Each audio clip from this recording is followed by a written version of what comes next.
Lengo kuu la podcast hii ni maisha, biashara, nikarudi mtaani kupambana. Mtaani palikuwa pagumu wazee. Nyinyi mnaelewa. Kwa kule bwana nikaangukia kwenye bodaboda. Nimepiga sana bodaboda nimepiga upande wa content, kwenye upande wa advertising media. Ngumu sana kupata kampuni ambazo zinafanya hivyo. Habari, karibu kwenye podcast yako ya Boss Miraji with Friends. Na mimi ni Miraji.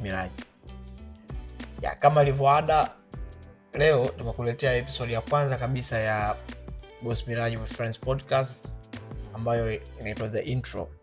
Na episode hii ni maalum kwa ajili ya introduction ya podcast yetu pamoja na mimi mwenyewe Miraji, host wako. Upate kujua historia yangu fupi, mimi ni nani, na wapi, wazo la kufanya podcast hii limetoka na nini, idea hii imezaliwa lini.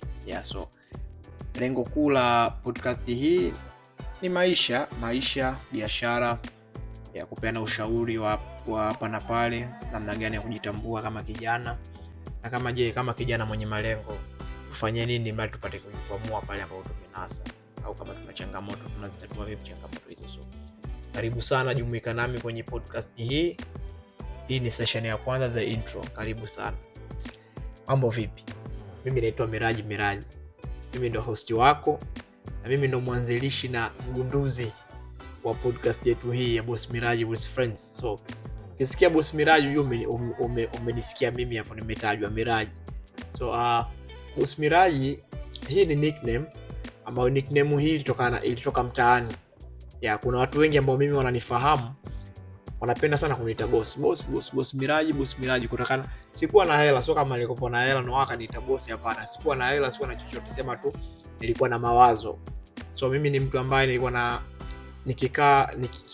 kila muda ambao nilikuwa nikipata wazo au idea fulani ya kufanya jambo fulani, maybe la kibiashara au idea fulani na shughuli yote inahusisha vijana, nilikuwa ni mwepesi sana kuileta kwenye company yangu, kwenye vikao vyetu tunavyokutana vijana ya vijiweni wapi. So iwe kwenye kijiwe cha bodaboda, iwe kwenye vijiwe vya mpira, iwe kwenye mabanda ya video, mimi popote pale, kila hapo nilikopo na idea yoyote tu ya kutengeneza hela, lazima ninyanyuke. Bwana jamani, mnaonaje tukafanya hiki? Au jamani kuna hiki na hiki. So watu bwana mawazo yake huyu ya kibosi sana. So kiangalia na maisha yake, wanapenda sana kujiweka kwenye maisha ya kibosi. So wakaamua kaniita Boss Miraji. So hapo ndo ilipoanza jina la Boss Miraji. So mimi ni mzaliwa wa Mwanza, nimekulia Dar es Salaam. Sijakulia Mwanza, japo nilizaliwa Mwanza mwaka 1997, ila maisha yangu yote ya kielimu na kukua nimekulia Dar es Salaam.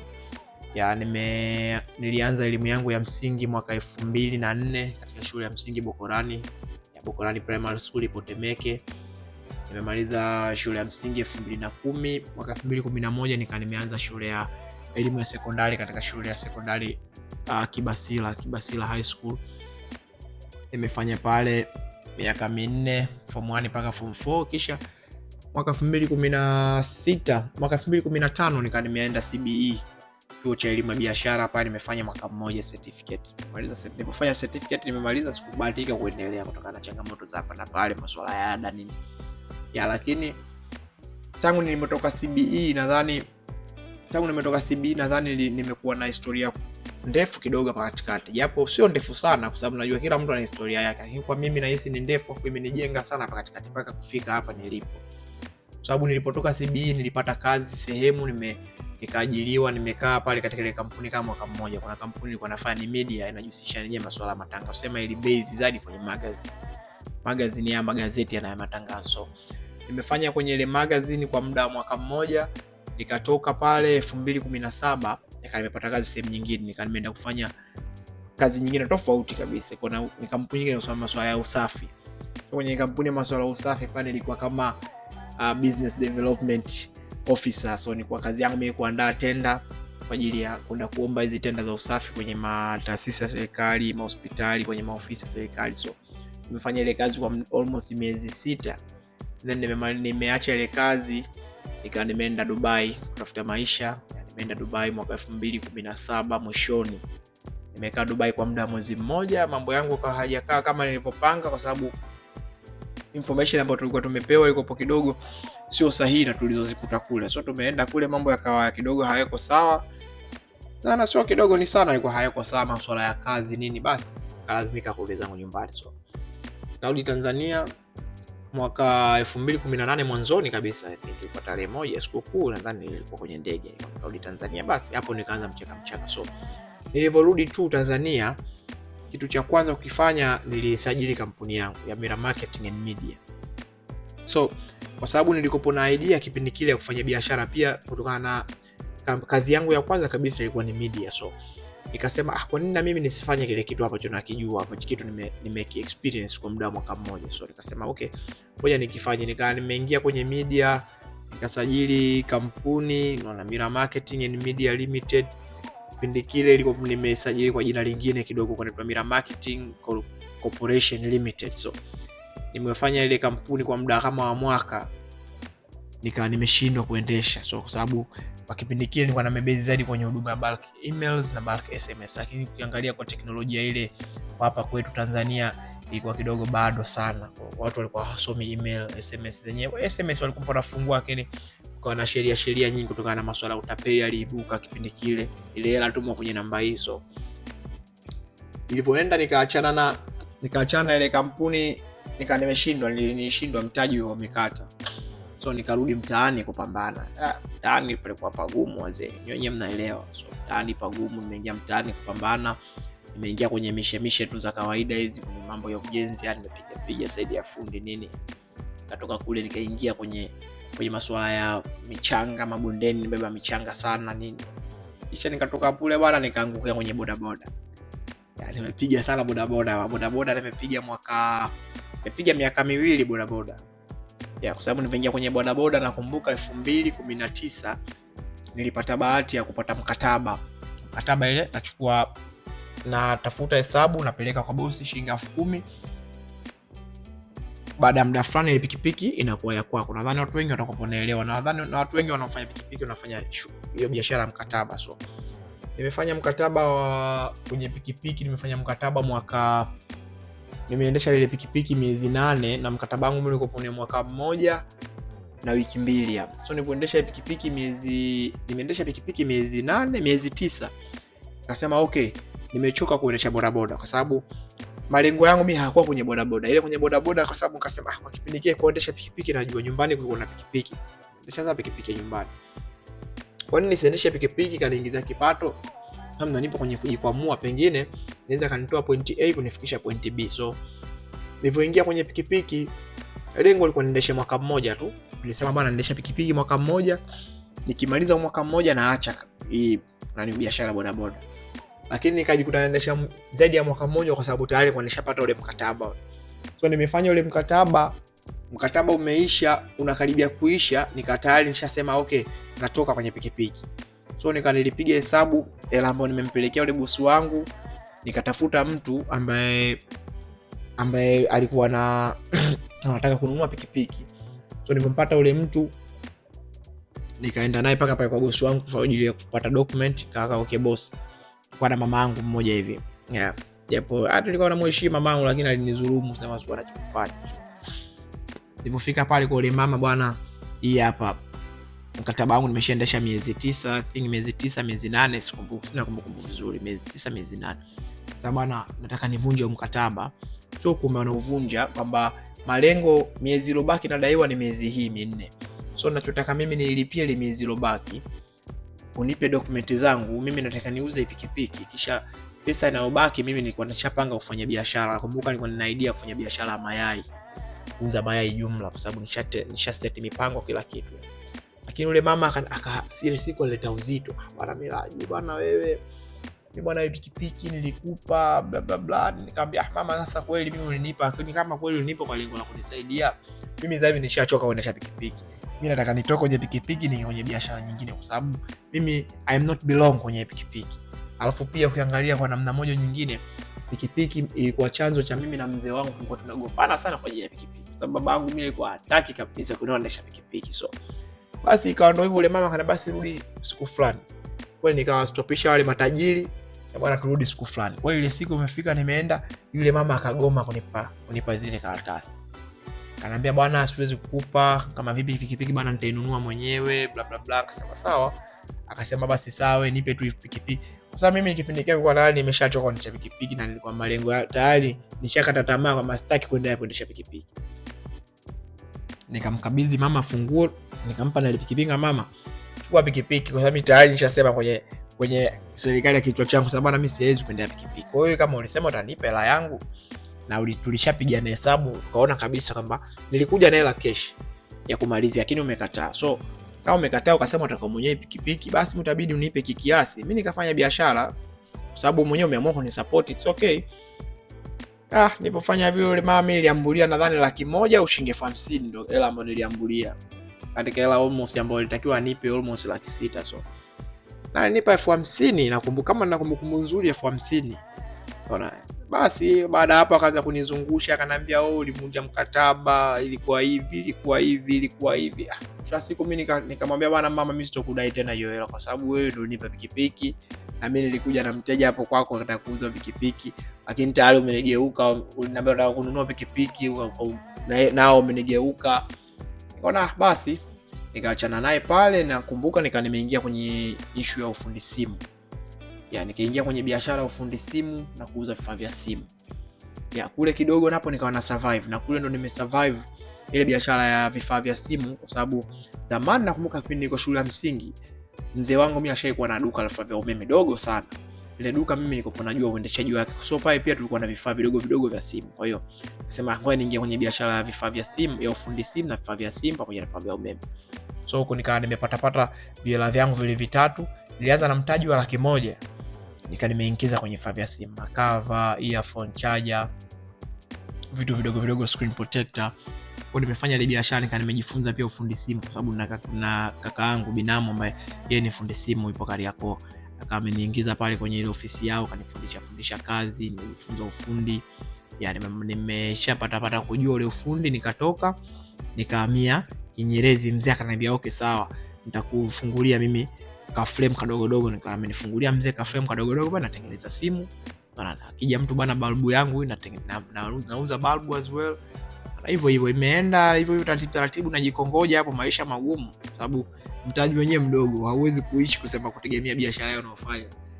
So nimeenda baadaye ndo kupata opportunity mwaka 2023 mwishoni ndo kupata opportunity ya kuja Uingereza. So nilipopata opportunity ya kuja Uingereza ilichukua time kupata passport kwa sababu passport niliyokuwa nayo ilikuwa passport ya zamani, inabidi kuchange passport kidogo na yenyewe ilichukua time. Naelewa mambo yetu ya bongo kidogo passport ya. So baada ya kupata passport kuja kufuatilia masuala ya visa kupatikana ndo kubahatika kuja Ulaya. Sasa nasema okay tunaanzia wapi? Nilipofika hapa nimepata kazi ya kufanya, nimeanza kufanya kazi nikasema okay sasa nirudi kwenye roadmap, kwenye plan yangu kwa sababu mimi napenda sana kuandika. Kwa mimi kila idea ya biashara nilikuwa nilikuwa naiandika.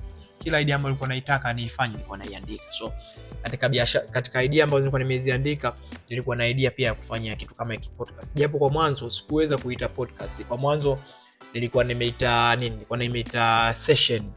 Naona nataka nifanye session. So nikasema okay nataka nifanye hiki kitu lakini lengo kubwa la kufanya hii session, lengo langu lilikuwa kuwafungua vijana wenzangu, kujaribu kutafuta njia ambayo mimi niliikosa kwa sababu mtaani mimi nimekulia mtaani na mtaani kuna vijana wengi kama mimi wana mawazo makubwa, wana ndoto kubwa lakini kuna sehemu wanakwama kama nilipokwama mimi. So nakumbuka mimi nilianza kufanya biashara,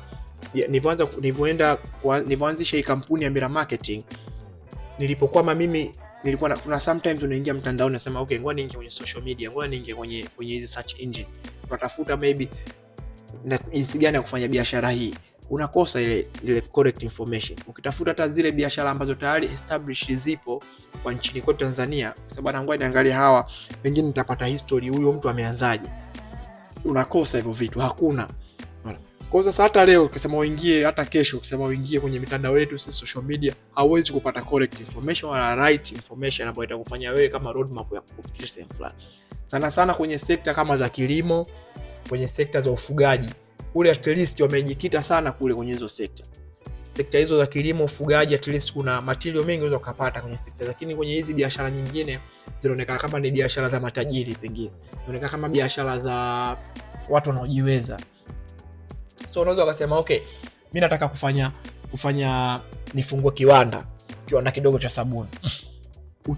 Itakuwa ni very complicating wewe kupata ile material, kwa sababu paka kuanzia A paka mwisho paka Z, kwamba A B C D inaanzia hapa, napita hapa, natokea hapa, naenda pale. Alafu pia changamoto kubwa ukiangalia hata hizi kwenye tovuti za taasisi zetu za serikali Tanzania ziko very complicated, na nyingine ziko very outdated ya samani. Lakini pia ningetoa rai hata kwenye taasisi zetu za serikali, kuna namna zinatukwamisha sana, kwa sababu ukiangalia ziko very outdated kwenye website zao.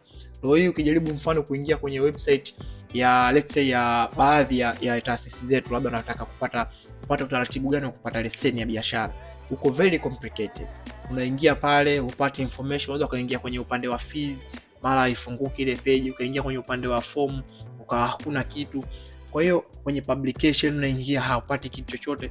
Kwa hiyo mimi nikasema okay, nataka nifanye hii podcast, nianzishe kitu kama hiki, nizungumze kwa lugha ya Kiswahili. Nitachanganya na Kiingereza kidogo, lakini lengo ni wafikie hata wale watu wa mwisho kabisa, vijana ambao kweli na wenyewe kumbe walichai kutafuta wamekosa. Kuna mwingine ana mtaji wake shilingi 50,000, kuna mwingine ana mtaji wa 500,000, 300,000, lakini anakosa ile right information. Mwisho siku anaishia kwenye kupoteza mtaji. Tunabaki tunalaumu serikali, au tunabaki tunalaumu maisha magumu. Maisha magumu, tunajua kitaani pagumu. Lakini naamini japo kitaani ni pagumu, kuna mitaji ambayo tunabahatika tunaipata. Tunafanyaga shughuli zetu ndogo ndogo, tunapiga mishindo yetu midogo mawinga nini, napiga pale. Lakini je, kuna kijana ambaye anatamani sana kesho kushukutwa aende China. Anatamani sana kesho kushukutwa aagize mzigo kutoka China. Anatamani sana kesho kushukutwa awe na kiwanda kake kadogo kutengeneza sabuni. Kwa sababu kuna mtu unakuta kajifunza hizi course, short course za kutengeneza sabuni, na kutengeneza mafuta, kutengeneza nini, lakini anasema okay, nataka nianze hizi process za kusema bana, nianze kusajili hizi shughuli zangu ziwe rasmi na nifanye hivi vitu TBS. Lakini unaweza kaingia kwenye tovuti kama ya TBS ukakosa kabisa details. Sio kwa nia mbaya, but taasisi zetu pia zinatakiwa zijitahidi sana kutengeneza mazingira rafiki kwetu sisi vijana. Hata kama tunataka kuanzisha biashara au kufanya kitu, iwe kwetu ni rahisi kupata tayari material. So hata wafanya biashara wengi wa Tanzania wamekuwa ni ngumu sana kuwapata kwa namna ipi? Kuwapata kwa namna kwamba kutugia sisi yale material ambayo tunahitaji. Bwana, mimi hii biashara yangu mimi naifanya hivi. Imekuwa ni ngumu sana kupata wafanya biashara wa aina hiyo Tanzania. So nikasema okay, mimi kwa knowledge ambayo nimejaliwa, sio kubwa, knowledge yangu ndogo ya kawaida tu, na kiwango kidogo nimejaliwa, kwa sababu mimi nilikuwa na knowledge yangu mimi inatosha, kwa sababu mtaani mimi watu walikuwa wananisikiliza. Nikasema okay, mbona kama mtaani watu walikuwa wanaweza kunisikiliza, na mimi kweli nilikuwa mbishi. Sometimes watu wanabishana, mimi walikuwa wananisubiri, bwana ngoja Miraji aje atatugia ufumbuzi kuhusu ile swala, kwa sababu mimi pia ni mtu ambaye napenda sana kusoma. Mimi nikikaa kwenye internet nasoma sana, so nataka kufanya kitu lazima nisome kwenye. Nikikosa correct information Tanzania, nitatumia hata reference kwenye nchi nyingine, nitatumia reference kwenye nchi fulani, nitatumia reference kwenye nchi fulani. Wenzetu wa nchi jirani kama East Africa, kuna baadhi ya watu wanajitahidi sana kwenye kutengeneza material kwa ajili ya watu wengine. Wanajitahidi sana, japo wanaweza hawajacover kwenye business wise, wamecover zaidi kwenye lifestyle, labda kwenye maisha ya nje na kuishi nje ya nchi. Mimi ningeweza kufanya kitu kama hicho, nikasema no, mimi nataka nibe zaidi kwenye maisha, kwenye utafutaji, na kwenye namna gani ambayo kama vijana tunaweza tukapeana material, tukapeana nondo ambayo hizi zinaweza kutusaidia, japo tunaweza hatuna mitaji mikubwa, lakini kwa hii mitaji midogo tulionayo, je, tunafanyaje kuvuka kwenye point A kwenda point B, kwenye hatua moja kwenda hatua nyingine.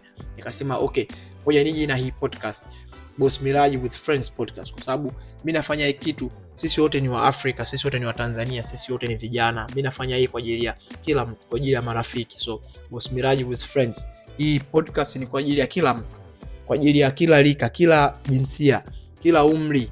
Sio vijana peke yao, kuna watu wengi. Kuna leo hii tuna watu wastaafu, kuna watu leo hii wastaafu wanapata mafao yao, wanaingiza investments katika biashara ambazo hawazijui kabisa, au kuna watu tu wanawapa tu idea from nowhere, wanapoteza mitaji yao, wanapoteza kile kitu walichokifanyia kazi kwa miaka mingi. So hii podcast naamini itaenda kusaidia kwa namna moja au nyingine, itasaidia sana kwenye jamii yetu inayotuzunguka.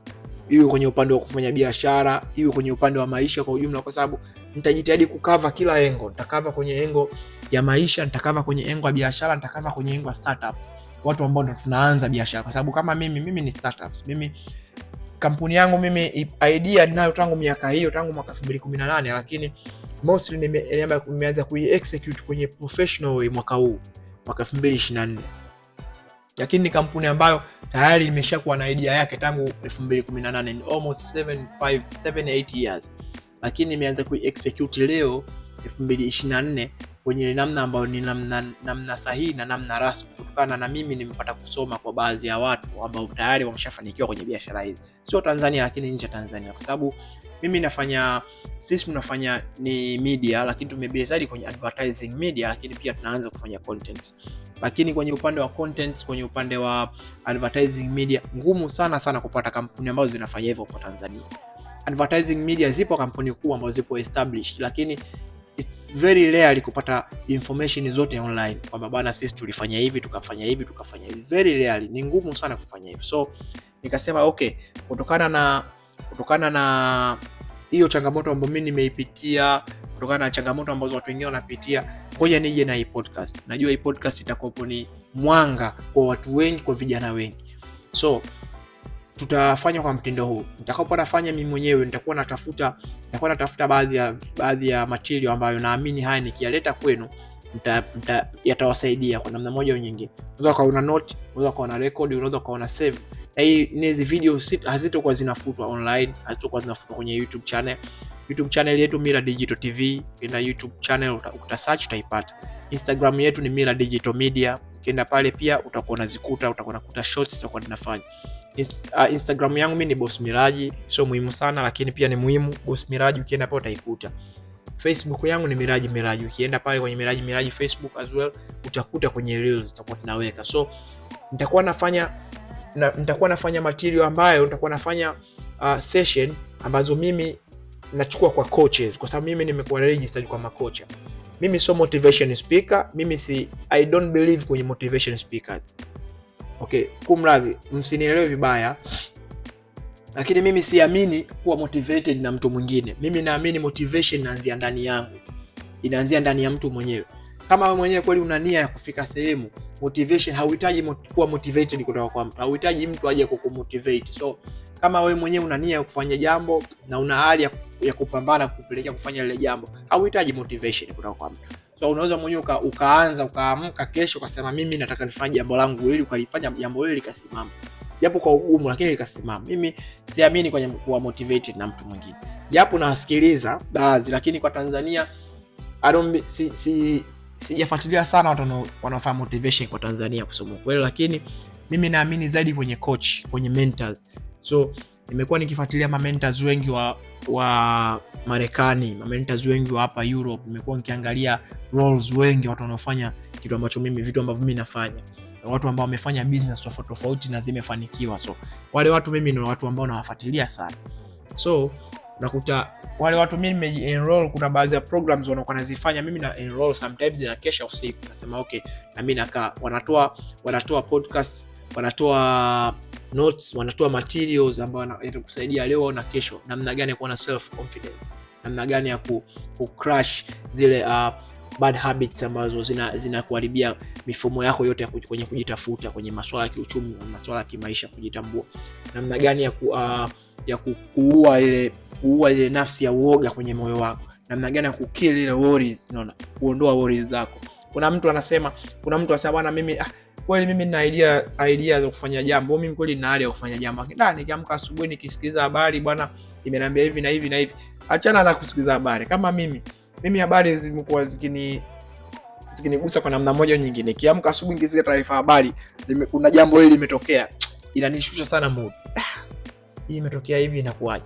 Kwa mimi nimeacha kuangalia taarifa habari, kwa sababu moja kati ya vitu ambavyo vinaua matumaini yangu au vinaua hali yangu kupambana taarifa habari. Mimi nikisikia habari ya kusikitisha na mimi nashuka chini. So katika moja ya vitu nilivyofanya, nimeacha kabisa kusikiza taarifa habari. Sisikizi taarifa habari. Mimi naangalia kitu ambacho nitakuwa nakihitaji kwa muda huo. Unaona?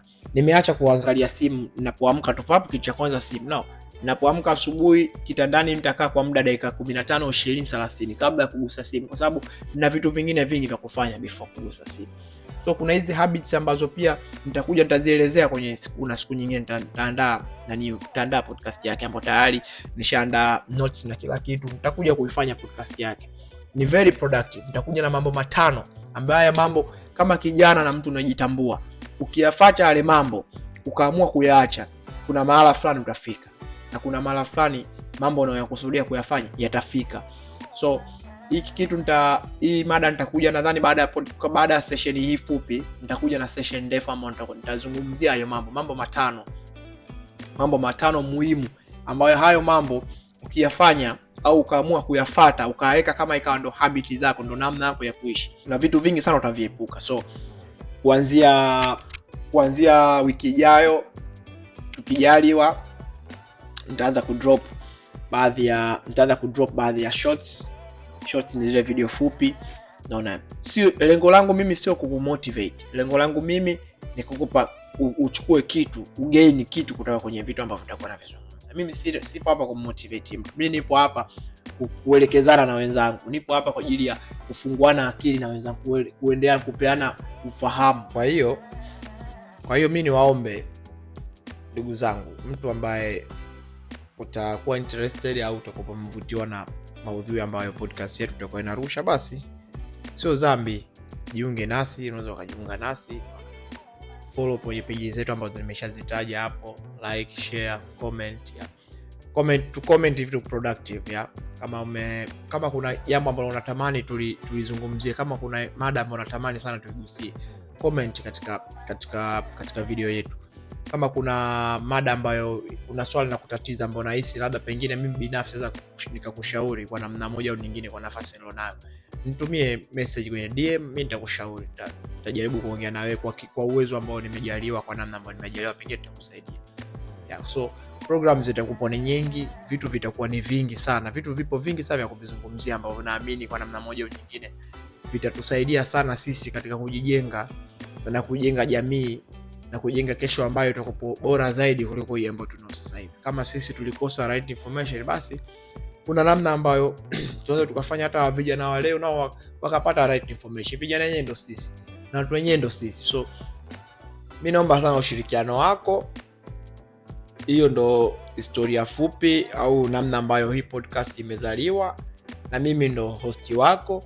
Kwa mimi naomba sana ushirikiano, naomba sana kusupport yenu, kwa sababu podcast hii bila nyinyi sio kitu. Podcast hii bila nyinyi ndio wasikilizaji, ndio watazamaji, ndio hii tunaandaa kwa ajili yenu nyinyi. So bila nyinyi kutusupport hii sio kitu. Kwa maana tukasema okay, ngoja nije na hii intro, tufanye intro, msikilize idea yangu, msikilize idea yetu mimi na timu yangu. Tumekaa tukasema okay, ngoja tuje na hiki kitu. Basi kitu hiki ni kwa ajili yenu. Kwa naamini kwa video hii fupi na kwa namna moja au nyingine mtakuwa mmenipata kunifahamu, na kwa wengine ambao wale wananifahamu of course wanajua historia yangu, ila kwa watu ambao hawanifahamu pengine tayari wamepata kidogo, kwa japo kwa nafasi ndogo tu kunifahamu. Ila kama una swali, kama una comment, kama una mawazo, una maoni na ushauri, una jambo lolote ambalo ungependa kulifikisha kwetu, basi comment kwenye page zetu.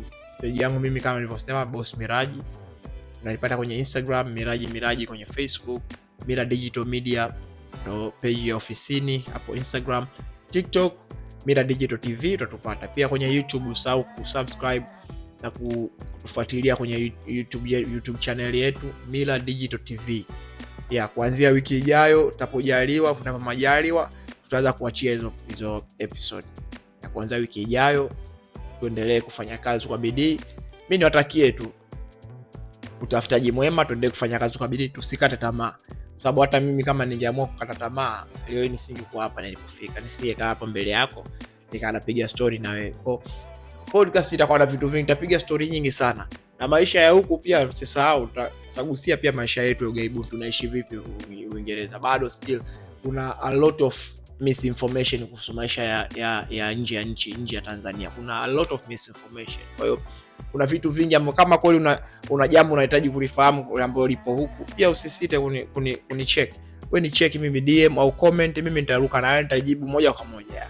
sababu bado kuna misinformation nyingi sana pia kuhusu, kuna mambo mengi ambayo sio ya kweli. Watu wanazungumza mambo yapo yanazungumzwa kwenye mitandao ya kijamii, yanazungumzwa. Unajua mitandao sasa hivi na kila kitu. Mtandao unaweza kufanya ukapata kitu sahihi, pia mtandao unaweza kufanya ukapata kitu ambacho kikutoa kabisa katika malengo yako. Kwa hiyo licha ya kuwashauri tuendelee kupambania malengo yetu, kila mtu ashike jambo lake analolishika, na tujitahidi sana kushika jambo moja. Kama sababu mimi nataka nishike jambo fulani, nataka nishike kwenye biashara yangu ufuga kuku. Shika biashara yako kufuga kuku, kwa sababu siku zote unaposhika mambo mengi na ngumu sana kuweka focus katika jambo moja ambalo hilo jambo pengine ndio jambo litakutoa.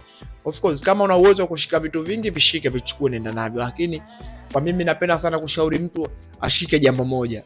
Kama unashika ufugaji wa kuku, shika ufugaji wa kuku. Angalia namna gani, je, nita optimize vipi ufugaji wangu ili kesho kishukuto unijengee faida, uniletee faida kwenye maisha yangu, kwenye system yangu ninayoishi.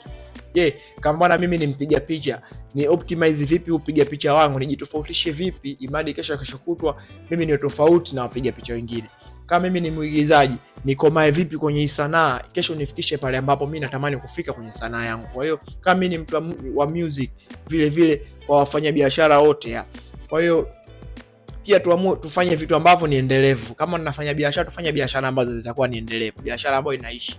Kama unafanya fani, fanya fani ambayo inaishi. Angalia sasa hivi tupo kwenye wakati gani, fanya hiyo fani, maisha ndio nataka hivyo. So mimi niwatakie siku njema. Asanteni sana kwa kuwa nami kwenye episode hii ya mwanzo, the intro. Natumai introduction yangu mtoka umeipenda, japo ni fupi, very local, very organic. Unajua tunasema organic kwa sababu mimi napenda kuwa real, napenda sana tuishi real. Kila mtu aishi real, tukae real. No. Haya ndo maisha yangu nayoishi. Nimeamua kuishi hivi. Sawa. Twende ni mimi nawakaribisha sana kwenye podcast zetu zinazofuata. Nawakaribisheni sana kwenye session zetu zinazofuata. Hakika mambo yanayofuata itakuwa ndio ya moto zaidi haya ambayo nimeyasema kwenye podcast ya leo. Basi mimi napenda kutoa shukrani zangu kwa timu yangu nzima, Omari Oxygen, pia shukrani zangu kwa Katuga mpambe na deal na production na watu wote waliopo nyuma ya kamera. Basi niwatakieni siku njema, niwatakieni kwenye mishe njema, niwatakieni upambanaji mwema. Till next time, tukutane kwenye episode ijayo. Ciao.